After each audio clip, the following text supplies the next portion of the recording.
I'm live. All right. Today is June 22nd. I honestly, I can't believe June just goes by. It's my birthday month.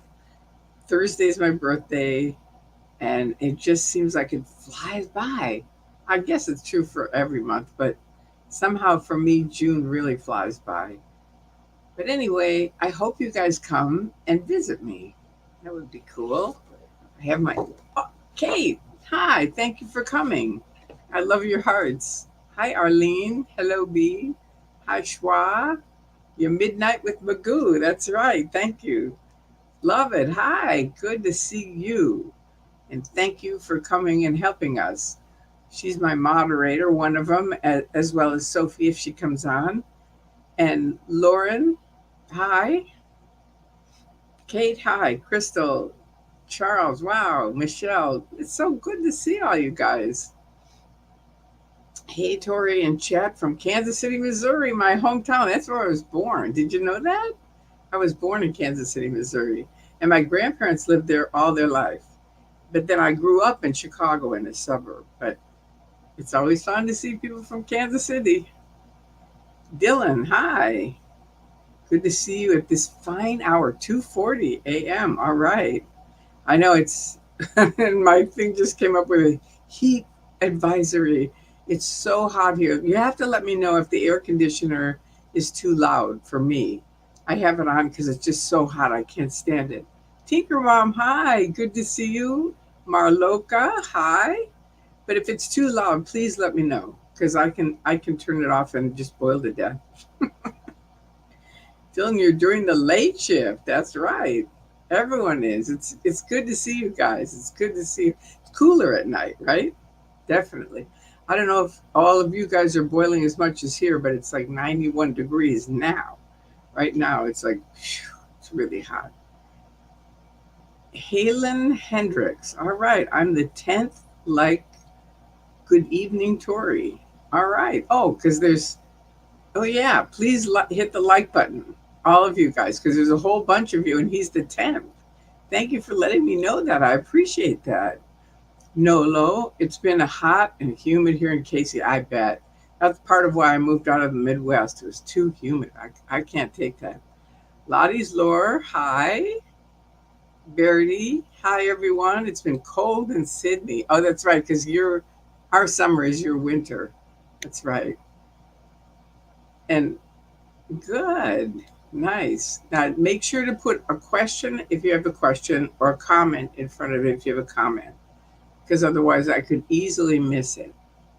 Hello from North Carolina. All right. No, Northern California, Dylan. All right, cool. Grandma Squirrel. All right, from Northern California. Okay, so I had that wrong. That's Grandma Squirrel.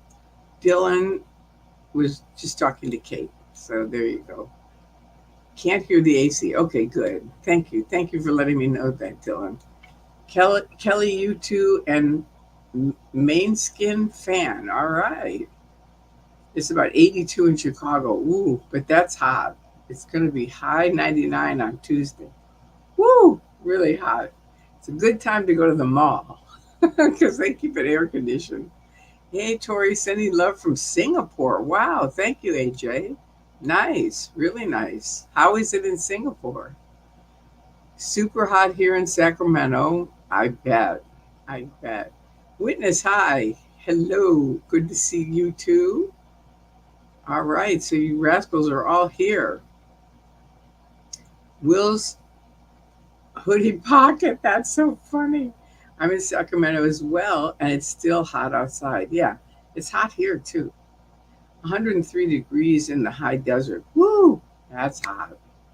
That's really hot. But you know what? It's hotter if you have humidity. I think that's my opinion. Because dry heat is just different than humid with humidity. It's just so, you know, so, something. It's too much. What state are you in, Tori? I'm in California. I'm in Burbank, California, which is a part of Los Angeles, California. And I've been here since 1969 when I quit college and hitchhiked from Chicago to Asho, American St. Hill, to do Scientology. I read a Dianetics book, only 3 chapters, and I just thought I wanted to be a doctor, but I thought, I don't have the tenacity to just stay in it and do the whole. My grandfather was a doctor, so I knew it was a lot of schooling and graduate school and medical school, and I just thought, no way, I'm never going to make it. And I read Dianetics, and I thought, well, I could help people get clear. That'd be good. Not realizing it's a total hoax. Good morning from the UK. You're looking lovely, Tori. Thank you. I went out with my son tonight. We celebrated my birthday. My birthday is Thursday, and I'm actually having a little birthday party the next Saturday. But this one, I went out with my son, and we had a lot of fun. He's such a wonderful man. He really is. Good morning from the UK. Oh yeah, okay, good. The Solopin. That's an interesting name. Okay, it's 100. It's 11:43 there. It's only 11:43 there. Oh, I got your time wise, and I got a new watch. My old watch has been broken forever, and I finally got a new watch. And there you go. It works. Mine says 11:44. But you would have been a great doctor. I know I would have, but I don't think I would have made it through the school. I would. It takes a lot, and I had a hard time with schooling. I really did. Good evening, Dustborn. All right. Yeah, so I had a really good time with my son. We went out to eat, and we sat around and chatted for a while, and then we went out to eat, and there's pictures on my Facebook site if you want to see them. But we had a really good time. We did. Please all hit the like button. Thank you, love it. I appreciate that. So tonight I'm going to talk to you about something that has helped me my entire life, and it's kind of simple, but it's very powerful if you use it. This is what it's called. Press on. And I'm going to read it to you so that you get it. It says, nothing in the world can take the place of persistence. Talent will not. Nothing is more common than unsuccessful men and women with talent. Genius will not. Unrewarded genius is almost a proverb. Education will not. The world is full of educated derelicts. I think education's a good thing, but I get what they're saying. Persistence and the determination alone are omnipotent. And that is such a dynamic phrase. Remember that. Persistence and determination alone are omnipotent. They'll get you through everything. Tori's birthday's coming up. Some have asked how to gift her. Okay, all right, good. That's good. Thank you, love it. Appreciate that. Don't feel like you have to by any means. Did you see the KTLA report on the planters? No, on Sunset and Highland Place by the business owners. No, it's a violation of the city. The city says they must remove them by Monday. Wow, that is exciting. Thank you for bringing that up, Grandma Squirrel. No, I didn't see it at all, but that is unbelievable because, a few people like Henri has been measuring it and saying they're going to ruin the sidewalks with it, as well as don't, the how it looks, but also physically because there are thousands of pounds of stuff. So anyway, that's really great news. The planters on Sunset and Highland placed by the business owners. Okay, it's a violation. Okay, but that isn't Sunset and Verdugo, which is the complex. I don't think, unless maybe they got the name of it wrong. But Highland, I didn't know they had planters on Highland. Anyway, they'll come around. It'll come around. You know what I mean? That's just the way it is.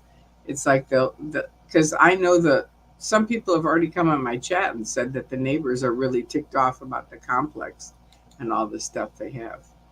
Aloha, persistence and determination alone are omnipotent. Thank you. Thank you very much. It's very true. Wow, that's amazing news. It is. That's great. It's not the Scientology building, but close by. Yeah, but that's good that they have to, and if it's one organization, it'll be all of them soon because they've just swamped the one around the complex. It's ridiculous. Okay, here's the KTLA report. All right, on the planters. Great. Thank you. Thank you, love it. That's good. The neighbors are peeved about the planters very much. They're very peeved. And they've even come on here in the evening and said, you know, we're really ticked off about it. And my thing is like, tell the city because there's nothing I can do. Um, okay, here we go. Just look, the KTLA story is about Scientology. Look up planters used to deter homeless encampments in Hollywood ordered to be removed. Yes, good. Scientology, I told you you'd screw up on this. I told you. I warned you. You were going to get nailed on it, and here you are. That's good. All right. So, business owners have placed planters to deter homeless encampments. And that's what they've done around the complex. So, this will come around to the complex. Listen to my words, David Miscavige. Comment. Did you see Chris close down Scientology stand at the market? I did. That was really good. It's on Confident Chris on YouTube. And it's out by the beach. And he went out there and talked to him. It was good. It was really good. Hi, Tori. You are waited for your teaching. Cookie crumble. Okay. Well, um, I want to just see what you guys are saying. Let me see. Okay, there's some stars that I've got to check. Okay, here we go. KTLA story about. Okay, that one we talked about. Just look, the KTLA story is not about Scientology. Look up planters used. It's not yet, but it's going to be. I promise you. It's. I can't promise you, but I'm just saying, if they already have one, um,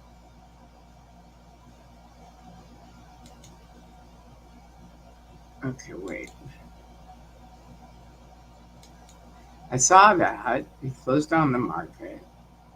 Um, Hugo Soto Martinez is a council person for the area and has the power to get things done if he's lobbied enough, in my opinion. Good, good. Well, we need someone like that. That's good. Okay, so you mentioned it is not about Scientology yet, but hopefully people can report CFS to the city and cite the other planters. Exactly. Especially Henri, if he sees this, he has the exact, he's measured it and everything else. He's really got the facts on it.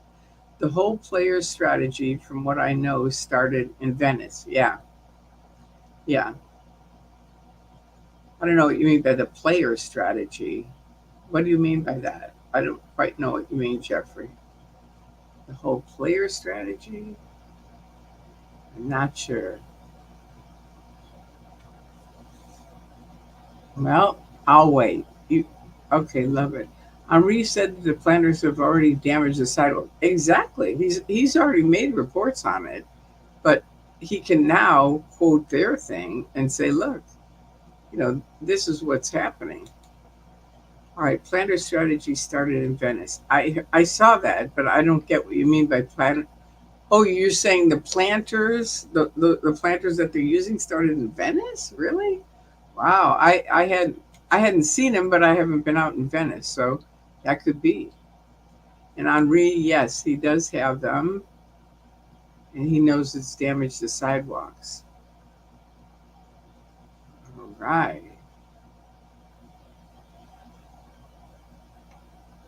So good to see you guys. All right. So They started doing planters in Venice about 3 years ago. Really? Wow, I did not know. And I've been out to Venice, but I guess I missed the planters. But they're not around the science. There's some kind of Scientology, like a table that Chris was at, but I don't think there's a org or a mission out there that I know of. Anyway, interesting that it started out in Venice. All right, so now let me undo this. There you go. There you go. So again, if you're late, this is the topic. It's called Press On. It's something that helped me my whole life. And I started reading it when I was a young girl. And it said, nothing in the world can take the place of persistence. Talent will not. Nothing is more common than unsuccessful men with talent, men and women. Genius will not. Unrewarded genius is almost a proverb. True. Education will not. The world is full of educated derelicts, and persistence and determination alone are omnipotent. So that's very powerful. I have a few things like that that in my life have really helped me. One of them, ironically, was my friend Cam Solari, who passed away from, of course, breast cancer that she could have handled easily. But because she had to go down to Mexico and get those injections, she's dead. But anyway, she grew up in the mountains and she wrote this wonderful book that actually really helped me for a long time. And I hadn't even met her. But the book was a photograph of her mother, who was almost like American Indian. And she had different poems in there and stuff like that. But it really helped me. You know, it's like you never know when something might help you in your life. And if you find something, hang on to it. Because I've had a number of things that have helped me, written things or music. Music is another big one for me, that really has helped me wake up. Music was part of it. And you want to know what the first music thing was that started it with my music? Homeowners in San Francisco, just a second, tried planters to block homeless. The city made them remove the planters. It makes sense. I mean, that's sort of mean, really. Okay, so and Jeffrey mentions this. It wasn't Scientology in Venice, just regular wealthy residents who didn't want bums around. Wait till their day comes. Anyway, I forgot what I'm saying. I only need one word, but does anybody remember what the word is? Music. There you go. That's right. Okay, so thank you, love it. Um, it was Christmas time, and I had a CD of Dolly Parton's, and I was playing Joy to the World, and I played it over and over and over. I mean, there's something for me about repetition where it just goes into my head, like just like the Truman Show. I watched it a million times until it finally clicked. I'm in the Truman Show. You know what I mean? But it didn't. I had to see it a lot of times before it snapped and I got it. And this was kind of the same, where I was listening to Joy to the World and I love it. And I love Dolly Parton, and I was kind of driving around singing and stuff like that.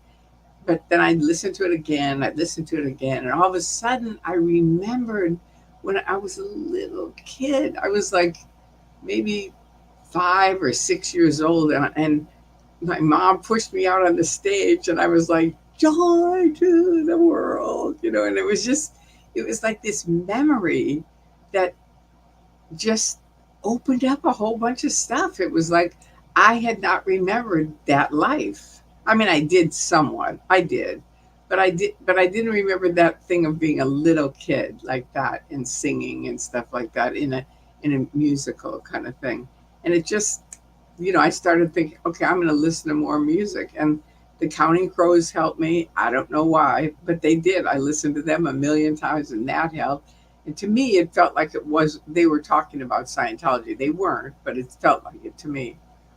But whatever your music is that helps you, listen to it, because it really can. Well, you guys aren't in a cult, so that helps. Thank goodness.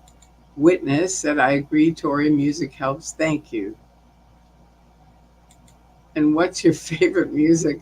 I don't know. I love all kinds of music. So rock and roll for me, for sure.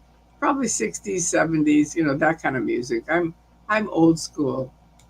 I am. My brother moved into trance, and he's a DJ around the world and everything, and I'm like, I listen to it and I'm like, there's nothing. There's no rhythm, there's no lyrics, there's nothing. But they're, it's a whole different crew, that are into trance. And he said in Europe it's really big, it's really popular. I Will Never Marry by Dolly Parton is an old favorite. Ah, nice. Nice. Hi, Valerie. Thank you for coming by. For everyone that's here, please make sure you hit the like button. That's a big deal because it helps move up, you know, our, you know, our YouTube site. So you want to like it. That's the most important thing of it. I forget the word they use, but it does something. What do they call that? Tutorial chat. Best concert I've been to is the Who. Yep, I have to agree. I wouldn't say they're the best because my best is the Rolling Stones. But I always liked the Who. I did. They were always good guys. Here's Witness. All right, we got that. All right, so now, what do you guys have any comments about Press On? I'm curious to see. Here it is. What do you think? Persistence and determination alone are omnipotent. The algorithm. Thank you. Thank you. Tori, can you please read Press On again? I can. Okay, so Press On. Nothing in the world can take the place of persistence. Talent will not. Nothing is more common than unsuccessful men and women with talent. Genius will not. Unrewarded genius is almost a proverb. Education will not. The world is full of educated derelicts. Persistence and determination alone are omnipotent. And I always tell that to kids that are trying to get into acting here in LA because it's so hard. But if you really watch, different successful actors, some of them are obviously, they're very handsome or very beautiful and they're very good at acting, that kind of thing. But then there's also ones in between that have made it who did nothing more than just stayed in the game forever. And now they're well known. And that's from persistence and determination alone are omnipotent, I think. That's what I believe. SP in a TARDIS. Okay, hi. Welcome. All right. And this is question. Do you know Long December by Counting Crows? I would listen to that on repeat. Yeah, I do. I love the Counting Crows. I really do. I'd like to meet them sometime. I really would. I mean, they honestly helped me get out of the cult big time. I mean, big time. It was, it doesn't make much sense, but it did to me. And it really, I'd like to thank them. And the same for Dolly. I'd like to thank her because that was a big thing for me. All right, now this is Love It. I read a little book about Helen Keller when I was 6. It was about determination. It's always stayed with me. Me too. Helen Keller was a big part of my life too. And there was just something about that woman that is amazing. If you haven't read her life story, it's truly amazing. If at first you don't succeed, try again. It's an old proverb, but it's a good one. It is. And very true. You got to keep at it. A lot of people give up. That's the thing. A lot of people just go, let's say sports. I'm not that good at it. Sure you are. You just have to keep at it. That's the thing. You have to do it again, do it some more, keep doing it. Love press on reminds me of the value of grit. Exactly. Me too. I'm telling you, it really helped me out, especially because I was in the cult, remember? But that was my thing that I was really following was, pressing on as far as a person. Do you know what I mean? Like not as a Scientologist, but just as a person, you know, like persistence and determination. So there were certain things that I wanted to do and I got them done. And that's because of that. It helped. Yeah, never give up. Okay, here's this. Love restaurant reminds me of the value of grit. Okay, and here's Kelly. Never give up. That's good. Here's Sophie. Hi, Sophie from New Zealand. Good evening from New Zealand. Love to everyone. All right. I'm going to read you press on in a little bit, but we'll see if anybody else pops on. So nice to catch a live, Tori. Thank you for your persistence and unwavering positive attitude. I want to be like you when I grow up. LOL. I'm already 54 and still working on it. I remember that. I do. I was working on it too. My brother and I were just hashing that out on how great it was to turn 70 because all of that working on stuff it was over for us. All three of us kids, we were just like, that's it. It's a wrap. We're happy with our lives. If we die tomorrow, celebrate our life. That's what we all three agreed. And if we live another 10 or 20 years, that's good too. But but all three of us agreed we were very happy with how we lived our life and what we've done. And so and all three of us are very active. So it's kind of amazing. I mean, my oldest brother is 83, I think. And he's a writer. He used to be a runner. He's really cool. And I'm going to go see him in September in Santa Fe. That's where he lives now. Okay, now wait. Onion Jaw? So nice to get you live. Thank you for your. Oh, I think I read that. Okay, good. All right, here's Mike. Coming out of a cult can be a traumatic experience, especially when the cult has become your entire life. It is everything, your friends, your job, your purpose, and to turn your back on it is hard. Very, very true, Mike. It's very, very true. And I think it's something that people have a hard time really grasping that exact concept because it is so all your life. I mean, it's like everyone and they make sure to start cutting off family, friends that aren't part of Scientology. If they're not for Scientology, they got to go. And so, because you're in the Truman Show, it's sort of like you just do start not talking to certain people that are not in Scientology. And by the time you're ready to leave, there's nothing. I was talking to a security guard today. I mean, I wasn't talking to him. I was writing about it because I think it was Streets was talking to him, and I was saying, remind him that not only is he only making under $50 a week, but Scientology is paying zero towards Social Security. So anyone listening, if you're in Scientology, you might think you'll be fine and you can make it go right, blah blah blah. That's the typical recording in your head. But the fact is, people come out and they have no Social Security. They're 65 or older. It's a nightmare. It's awful. And you can't say to Social Security, well, I was in a cult, and they don't care. You how you spent your life is how you spent your life. And if you didn't do anything to pay in, you're not going to get anything paying out. And it may seem like nothing now, but I want you to think about it carefully. Listen to me and think about it because it is going to make a huge difference. And eventually you will leave. Eventually you will.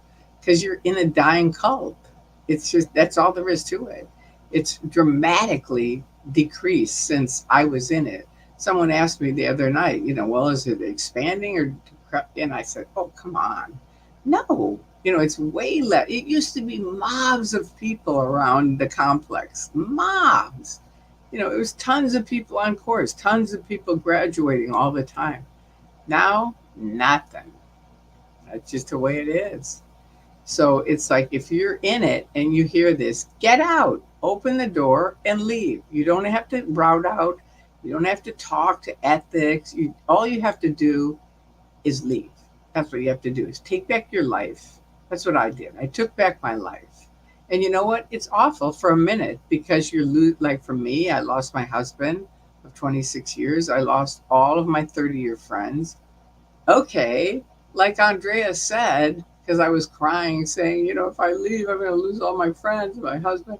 And he said to me, I'm crying reading your email. I'm really sorry you're having to go through this, but I have to ask you this question. What kind of friends could those be if they're going to leave you because you change your mind? That is a very good question. It's like, how can they be good friends? I couldn't believe how fast these people turned on me. Boom, that's it.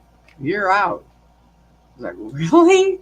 I ran into my best friend the first time I went to Clearwater and then came back.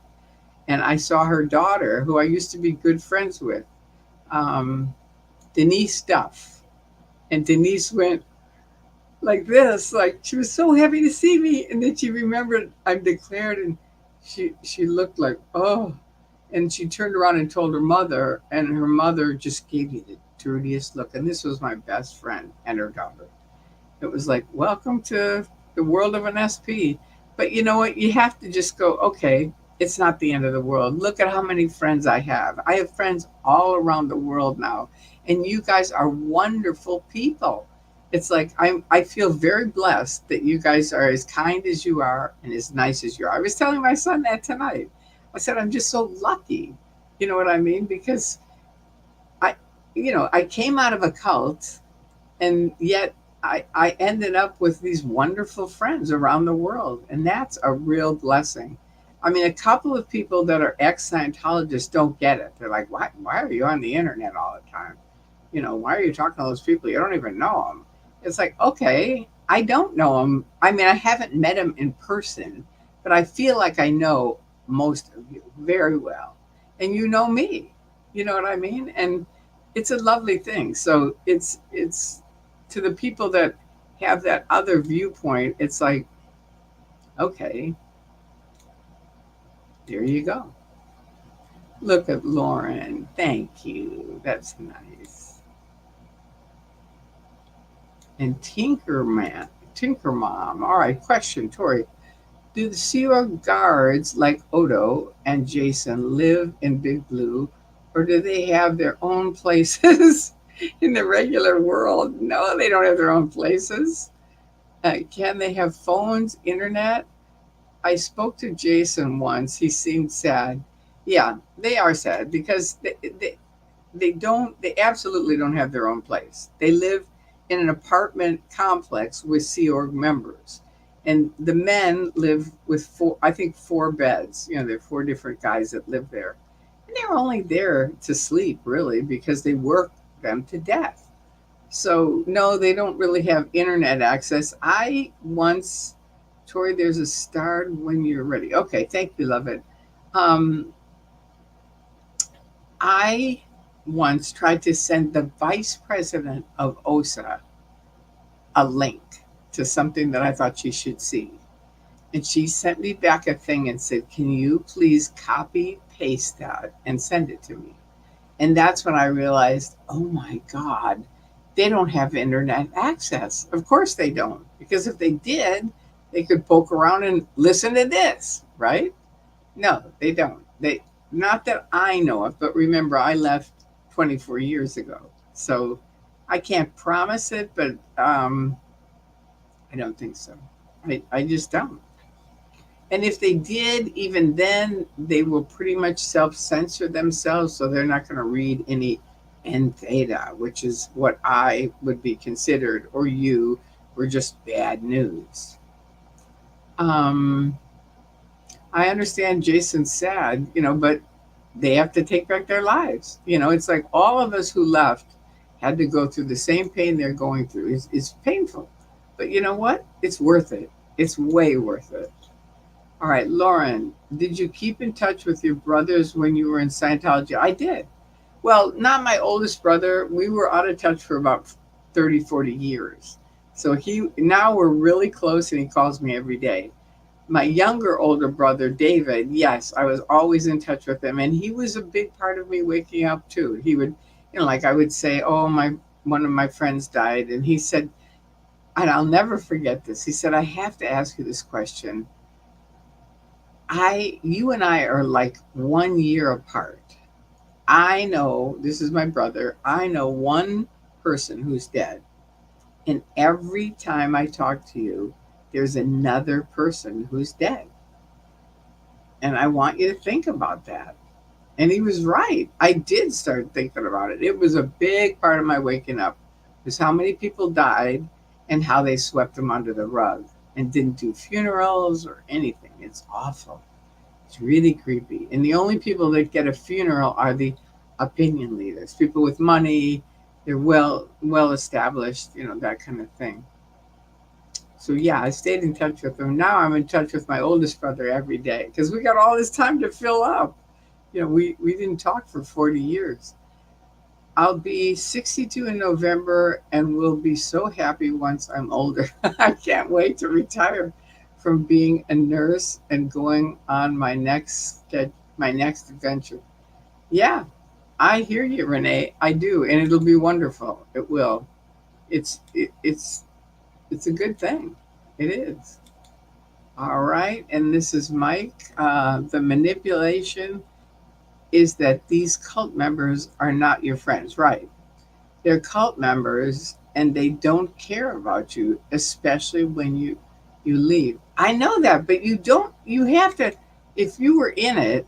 I'm not sure if you were in Scientology or not, because if you were in Scientology, and I think you were, you know, when they're your friends, they feel like they're your friends. I mean, I would never dream that all those people that were my best friends would just turn on me like that. I honestly didn't even think so.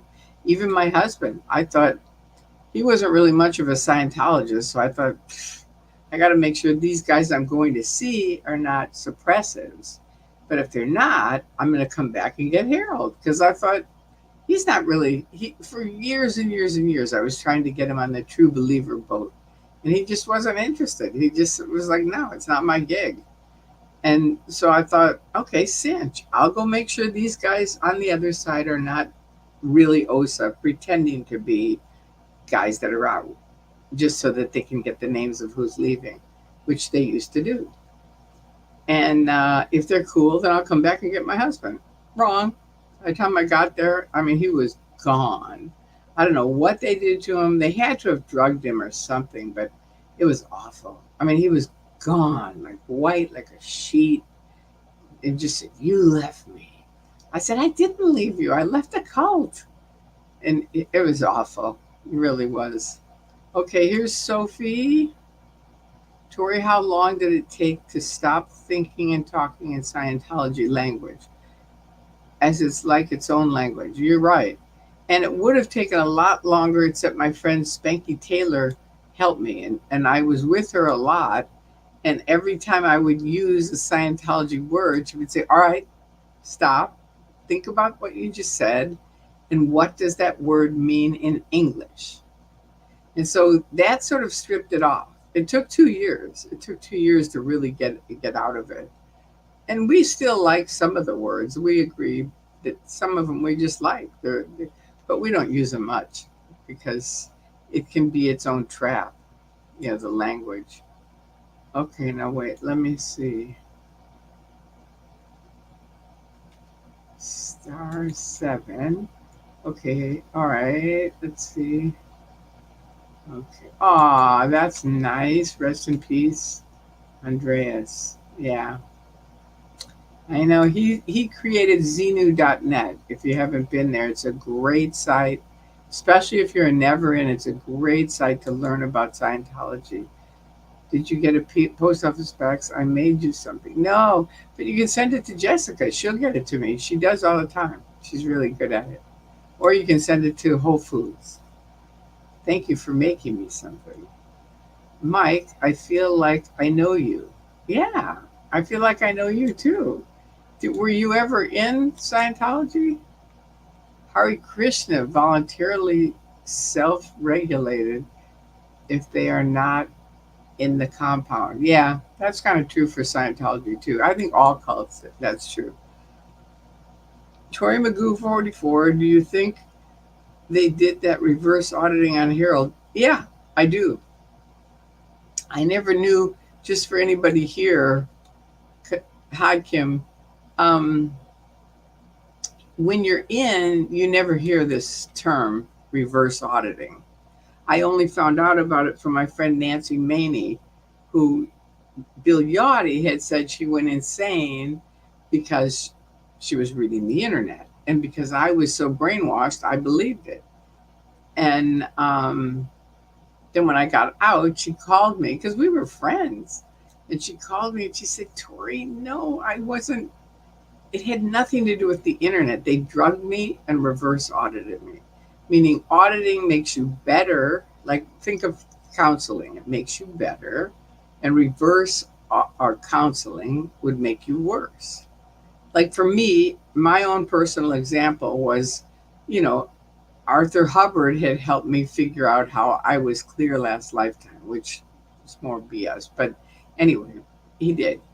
So now I'm on OT7, and boom, in comes this auditor. Pick up the cans. I do. And she goes, okay, first of all, I'd like to let you know that you are not clear. I said, okay.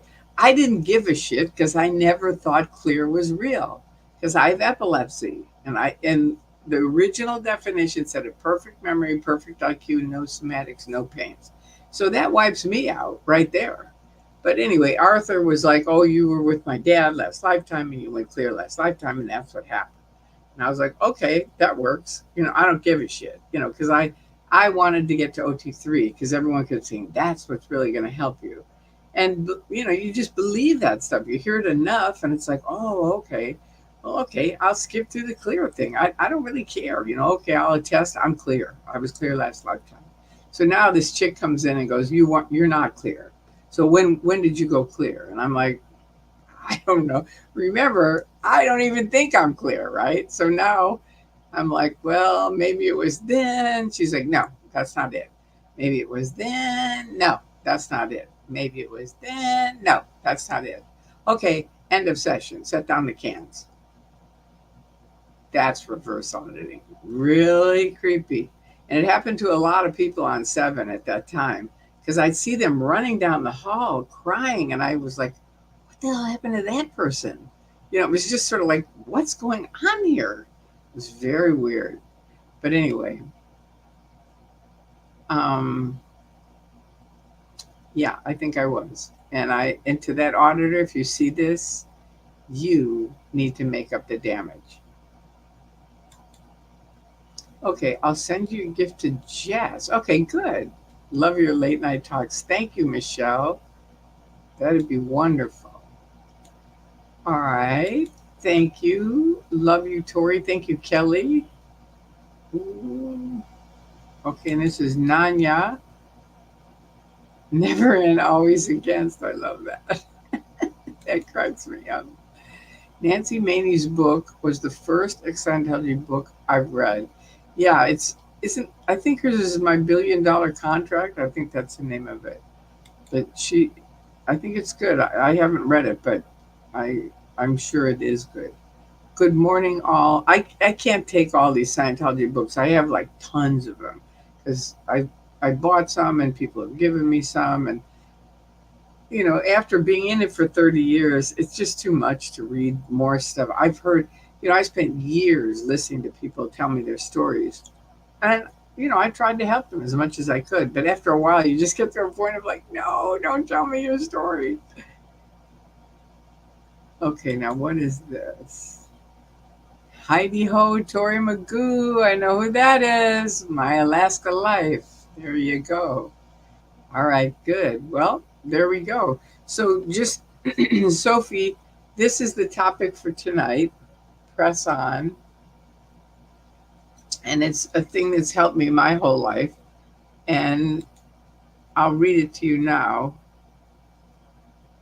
Um, Nothing in the world can take the place of persistence. Talent will not. Nothing is more common than unsuccessful men, and I threw in women with talent. Genius will not. Unrewarded genius is almost a proverb. Education will not. The world is filled with educated derelicts. Persistence and determination alone are omnipotent. And that just helped me all through my life, just get through different things. Okay, thank you, love it. No, wait, let me see. Here's this. Wait, what do you think of the top 3 books never end should read? Oh, what do you think the top 3 books never end should read? Well, I love Blown for Good, which is by Mark Headley. And it's kind of a specific incident, so I don't know if it'd be great for people that have never been in. Probably a piece of blue sky by John Atack, and Mad Men or Messiah, L. Ron Hubbard, Messiah or Mad Men. And the third thing I would say is read Xenu.net, because there is so much factual information on there, and it's free. It's on the internet, and I can't tell you how educational it is, but it really is. So that's what I would say. And also, Steve Hassan has some great books out on cults and what is a cult and stuff like that. Okay, let's see. Nico just got here restarting. If you end before I finish, I hope you have a great night. Thank you. I already did. It was my birthday celebration with my son, so that was great. All right. Thank you for the reminder about persistence and determination. You are welcome, love it. I think it's a really good thing to remember. And here's Kim. I can't imagine reading very many after living it. I don't blame you. Okay, good. Yeah, it's it's tricky. I mean, some of them, like Mark's, for me, I lived through a lot of it, so it was really fun to read it. I read it in one night because it was so amazing. How long did it take you to stop thinking and talking in Scientology language? I already answered that, so I'm not going to answer it again. I agree, Tori, music helps. Good. All right, here's Ren. Good night, everybody. Sleep well. Good night. All right. That's another one of my favorites is The Sound of Music. It's corny, but I love it. I like corny things. I do. All right. Well, anyway, thank you guys for coming by. Please hit the like button if you haven't. And it's weird. It says live are 21 people. But on here it says 179. So I don't get what that is. It's hard for me to follow how this works. Thank you for the book suggestions. I've read one of them. Okay, good. Good. Good. Yeah, Xenu.net is the easiest. And then Steve Hassan is, I think, freedomofmind.com. It's another great website that has a lot of factual information about cults and mind control and all kinds of stuff. I really recommend both of them. All right, you see 79 likes. Good. Thank you, Kim. That's wonderful. Good for you guys. Thank you. Best birthday wishes to you, beautiful lady. Yeah, my birthday isn't until Thursday, but thank you for the wishes. For me, I'm going to celebrate all month. So there you go. All right. Oofa. All right. And good night, everybody. Sleep well. Exactly. Good night, all. There you go. All right, you guys. I love you. Thank you for coming by. I hope it helped you. Remember the thing on Press On. If you have anything where you're trying to get it done, but it's just not working, press on. Remember, persistence and determination alone are omnipotent. So you don't need more training. You don't need to become a better whatever. You don't need to be a genius. You know what I mean? You just need to persist at it. Okay, here's a good one. Oh, wait. Tinker Mom, what did you say? Here you go. Oh, it went away. Sorry. Quincy Jones has a nice quote about success. When a task has just begun, never leave it till it's done. Be the labor great or small, do it well or not at all. Nice. Very nice. He's a brilliant man. Okay, you guys. Well, anyway, that's it for tonight. Thank you for coming by. And I love you. And thank you to Sophie and Love It. I really appreciate you guys and all that you do. Thank you, thank you, thank you. And thank you to all the friends here. I mean, thank you for coming by. It means a ton to me. It's my best birthday gift. There you go. All right. Hugs to all. Good night. That says, leave the site. Changes you made may not be saved. All right, Love It. Should I just hit leave? All right, I'm going to hit leave.